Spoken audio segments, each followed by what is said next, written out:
নমস্কার। মেশিন দিয়ে ধান কাটা হয়েছে এবং সেই খড়ের যে অবশিষ্টাংশ পড়েছিল ধানের জমিতে সেইগুলোকে তুলে তুলে এনে এখন দেখুন এই শীতকালীন যে কুমড়ো চাষ করা হয়েছে সেই কুমড়োর জমিতে এই খড়গুলোকে বিছিয়ে দেওয়া হচ্ছে। তো এটাকে প্রাকৃতিক মালচিং আপনারা বলতে পারেন। তো এই প্রাকৃতিক মালচিং কি, বা আপনারা এই যে কাজটা করা হচ্ছে এই কাজটার কি কি বেনিফিট রয়েছে, সেই সমস্ত কিছু আজকের ভিডিওতে বিস্তারিত আলোচনা করতে চলেছি। তাই অনুরোধ করব, যারা এখনো আমার এই চ্যানেলটিকে সাবস্ক্রাইব করেননি চ্যানেলটিকে সাবস্ক্রাইব করুন, ভিডিওগুলো দেখুন এবং ভিডিওগুলো প্রচুর সংখ্যক মানুষের মধ্যে ছড়িয়ে দিতে থাকুন। বর্তমানে আধুনিক কৃষিকাজে মালচিং একটা আমাদের পরিচিত শব্দ, এবং এই যে মালচিংয়ের যে উপকরণ, সেই যে উপকরণটা আমাদের এখানে বেশি পরিমাণে এখন চাষাবাদে ব্যবহার হচ্ছে সেটা হচ্ছে পলিথিনের মালচিং। কিন্তু যখন আমরা চাষের জমিতে পলিথিনের মালচিং ব্যবহার করব তখন সেটা খরচ সাপেক্ষ, আমাদের বাজার থেকে টাকা দিয়ে কিনে নিয়ে আসতে হবে এবং সেটা কখনোই পরিবেশ বান্ধব নয়, বা আমাদের যে জমিতে চাষাবাদ করছি সেই জমির মাটির জন্য কিন্তু সেটা কখনোই স্বাস্থ্যকর নয় বা উপকারী নয়। তো আজকে এই যে আচ্ছাদন, মানে মালচিং মানে তো হচ্ছে আচ্ছাদন, এই যে মাটির উপরে এই যে খড়ের অবশিষ্টাংশ বিছিয়ে দেওয়া হচ্ছে এটাকে আমরা মালচিং বলছি। কিন্তু আজকে আলোচনা করব প্রাকৃতিক মালচিং। প্রাকৃতিক মালচিং মানে সেটা উদ্ভিদের অবশিষ্টাংশ হতে হবে, সেটাকে ক্ষয়িষ্ণু হতে হবে, মানে ধীরে ধীরে ধীরে ধীরে ক্ষয় পাবে, ঠিক আছে, এবং পরবর্তী সময়ে সেটা মাটির জন্য বা মাটির স্বাস্থ্যের জন্য উপকারী হতে হবে।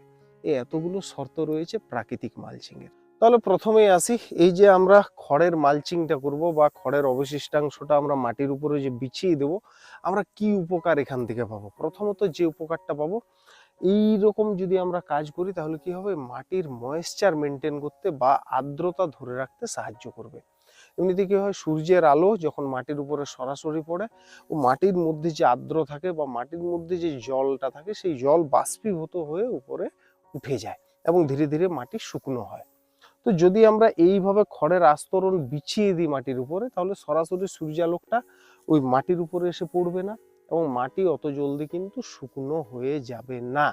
ফলে কি হবে, আমাদের যে জলসেচের একটা খরচ রয়েছে, হয়তো ধরুন 4 দিন অন্তর অন্তর আমাদেরকে সেচ দিতে হচ্ছে বা 5 দিন অন্তর সেচ দিতে হচ্ছে আর কি।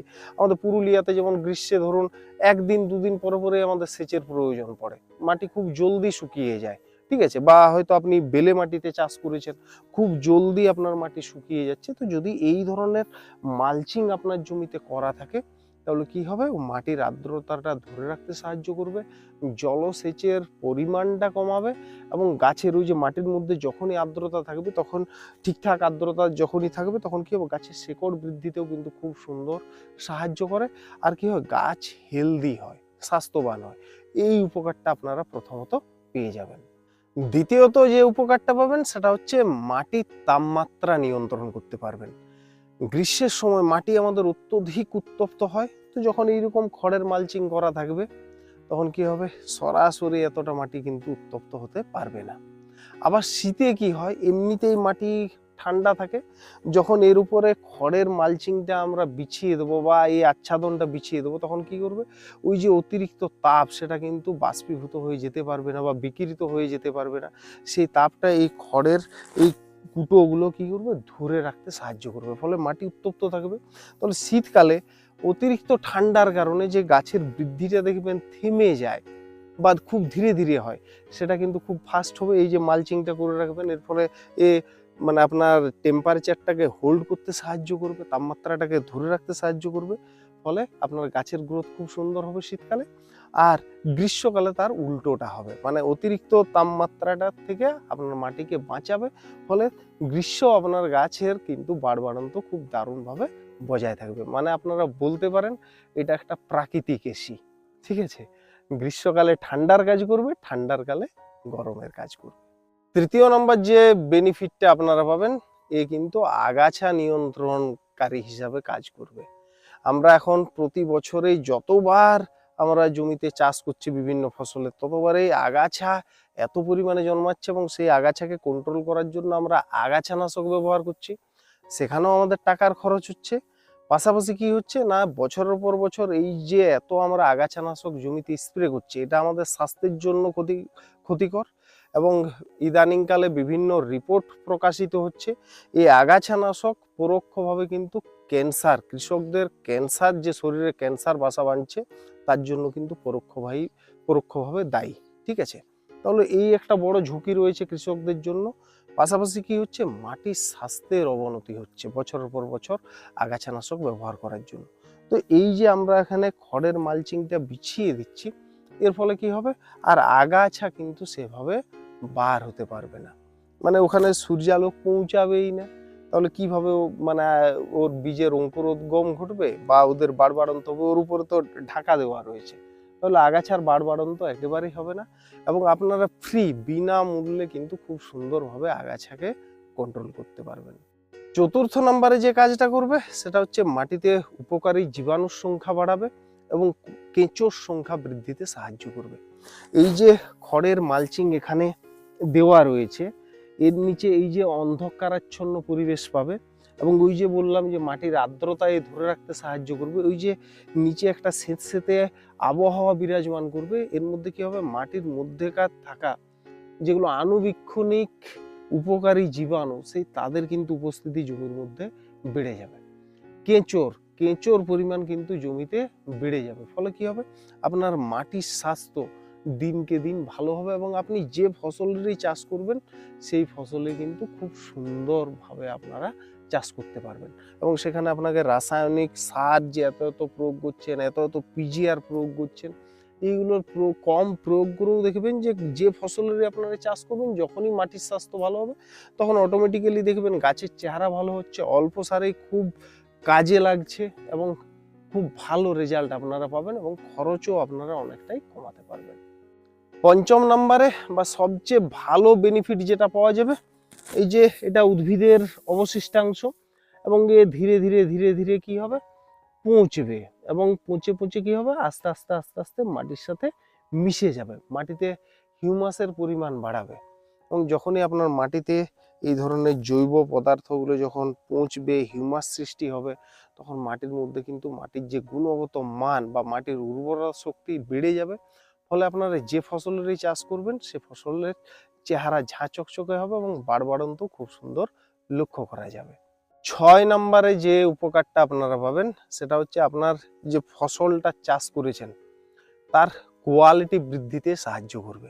মানে ধরুন আপনি লতানো সবজির চাষ করছেন, তার আগে এইভাবে আপনি মালচিং বিছিয়ে দিয়েছেন, হয়তো লাউ চাষ করেছেন, যদি লাউটা সরাসরি এই মাটির উপরে ঠেকে যায় তাহলে লাউয়ের গায়ে বিভিন্ন ধরনের দাগ হবে, বিভিন্ন ছত্রাকের আক্রমণ ঘটবে, লাউ পচে যাবে এবং সেখানে তখন আপনাকে আবার ছত্রাকনাশক স্প্রে করতে হবে, আরো বিভিন্ন ধরনের পিজিআর স্প্রে করতে হবে যাতে ওর গায়ের গ্লেজ খুব সুন্দর থাকে, তাতে আপনার খরচা বাড়বে। কিন্তু যখন এইরকম মালচিং এর উপরে আপনি চাষটা করবেন এবং এই ধরুন মালচিং এর উপরে যখন লাউটা থাকবে বা এই ধরুন কুমড়োটা থাকবে, তার গায়ে কোনো ধরনের দাগ হবে না। আপনি হয়তো করলার চাষ করছেন বা ঝিঙের চাষ করছেন, ঠিক আছে, কোনো ফসলের ওই ফলের গায়ে কিন্তু কোনো ধরনের কোনো দাগ আসবে না, কোয়ালিটি ভালো থাকবে এবং বাজারে যখন ওটা আপনি নিয়ে যাবেন তখন 2 টাকা কিন্তু বেশি দামেই বিক্রি হবে। তাহলে এটাও একটা বড় বেনিফিট রয়েছে। সর্বোপরি এই ধরনের যদি মালচিং করা থাকে, মাটির উপরে যদি এই ধরনের আচ্ছাদন বিছিয়ে দেওয়া যায়, তাহলে মাটির ক্ষয় রোধেও কিন্তু এটা সাহায্য করবে। মানে এই যে ধরুন বর্ষার অতিরিক্ত বৃষ্টি কি হয়, সরাসরি মাটির উপরে আঘাত হানে এবং মাটির উপরে যেগুলো আলগা স্তর রয়েছে সেটা কি হয়, বৃষ্টির জলে, অতিরিক্ত বৃষ্টির জলে ধুয়ে ধুয়ে আমাদের জমি থেকে বেরিয়ে যায়। তাহলে মাটির ক্ষয় রোধেও কিন্তু সাহায্য করবে এই পদ্ধতি। এরপরে আসি যে এই যে আপনারা প্রাকৃতিক মালচিং ব্যবহার করবেন বা এই যে মাটির উপরে আপনারা উদ্ভিদের মানে অবশিষ্টাংশ আপনারা বিছিয়ে এই মালচিং এর কাজটা করবেন, তো এটা কি শুধুমাত্র খড় দিয়ে সম্ভব না? আপনারা এখানে গমের অবশিষ্টাংশ ব্যবহার করতে পারেন, তাতেও হবে। আপনার এখানে কচুরিপানা ব্যবহার করতে পারেন, কচুরিপানা তখন প্রত্যেকটা জলাশয়ে ভরে গেছে এবং সেটা পরবর্তী সময়ে আপনার জমিতে ভালো সারের কাজ করবে, জৈব সারের কাজ করবে। তাহলে আপনারা কচুরিপানাকেও বিছিয়ে দিতে পারেন এই মালচিংয়ের জন্য, খুব সুন্দর আপনারা রেজাল্ট পাবেন। ঘাস, বিভিন্ন ধরনের আগাছাগুলোকে তুলে তুলে এনে আপনারা এইভাবে বিছিয়ে দিতে পারেন, তাতেও হবে।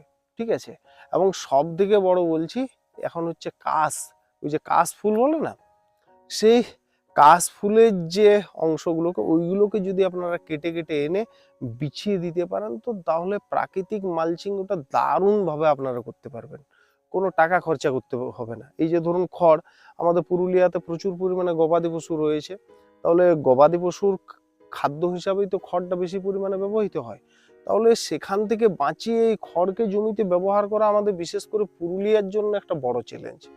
তো পুরুলিয়ার মানুষজন নদীর পাড়ে দেখবেন প্রচুর কাশফুলের জঙ্গল থাকে, সেই জঙ্গল আপনারা কেটে কেটে এনে মালচিং হিসাবে ব্যবহার করতে পারেন। তবে এখানে একটু সতর্ক থাকতে হবে, ওই যে কাশফুল, সেই ফুলের বীজ যদি আপনার জমিতে পড়ে তাহলে কিন্তু তখন মুশকিল, তখন আপনার জমিতে প্রচুর পরিমাণে কাশফুলের জঙ্গল হবে। তাহলে এই জায়গাটাতেও আপনাদেরকে সতর্ক থাকতে হবে। তো এই যে প্রাকৃতিক মালচিং, এর আবার বেশ কিছু সাবধানতা অবলম্বন করতে হবে, না হলে কি হবে, বিভিন্ন ধরনের সমস্যা দেখা দিতে পারে। এই যে আপনারা খড় বা কচুরিপানা বা কাশফুলের গাছ যেগুলোই আপনারা এইভাবে মাটিতে বিছিয়ে দেবেন, ওর অবশিষ্টাংশ, এটা যেন 2 ইঞ্চির বেশি না পুরু হয়। পরবর্তী সময়ে এখানে পিঁপড়ে, উইপোকা, ইঁদুরের উপদ্রব কিন্তু বাড়তে পারে যদি আপনি পুরু বেশি করে দেন। ঠিক আছে, তাদের আস্তানা হবে এবং আপনার এই যে কৃষিজ ফসল, সেই কৃষিজ ফসল কিন্তু এরা ক্ষতি সাধন করবে। এই জায়গাটাতে সতর্ক থাকবেন। মনে করুন আপনারা খড় ব্যবহার করছেন জমিতে এই মালচিংয়ে, তাহলে আপনার সেই ধানে যেন কোনো ধরনের ছত্রাকজনিত কোনো সমস্যা না থাকে। হয়তো আপনার ধানের জমিতে খোলা পচার সমস্যা ছিল, সেই খড়কে আপনি এনে জমিতে বিছিয়ে দিলেন। তো অনেক অনেক ছত্রাকের যে স্পোর বা রেণুগুলো হয়, সেগুলো আপনার 2 বছর পর্যন্ত ওরা বেঁচে থাকতে পারে। তাহলে আপনি সেখান থেকে ওই ছত্রাকযুক্ত খড় আপনি এনে জমিতে বিছিয়ে দিলেন। ঠিক আছে, তাহলে কি হবে, আপনার জমিতেও সেই ধরনের ছত্রাকের আক্রমণ লক্ষ্য করা যাবে। পরবর্তী ক্ষেত্রে আপনি যে সব ফসলের চাষ করবেন তার মধ্যেও কিন্তু এর একটা পরোক্ষ প্রভাব আপনারা লক্ষ্য করতে পারবেন। তাহলে এই বিষয়গুলো আপনারা একটু সজাগ থাকবেন, সচেতন থাকবেন, যে খড়গুলো ব্যবহার করবেন সেগুলো যেন আর কি রোগমুক্ত হয়, সেই ধরনের খড় ব্যবহার করবেন। ঠিক আছে, তাহলে আরো সুবিধা পাবেন। দর্শক বন্ধুরা, আজকের ভিডিওটা যদি আপনাদের ভালো লেগে থাকে তাহলে অবশ্যই একটা লাইক করবেন, এবং আমি বলবো আপনারাও এই পদ্ধতি করে একটু এগিয়ে যাওয়ার চেষ্টা করুন, তাতে আপনারাও কিন্তু উপকার পাবেন। কারণ এখানে শুধুমাত্র পরিশ্রমই রয়েছে, এখানে টাকার খরচা কোনো নেই। আর যদি কোনো প্রশ্ন থাকে তাহলে অবশ্যই কমেন্টে জানাবেন।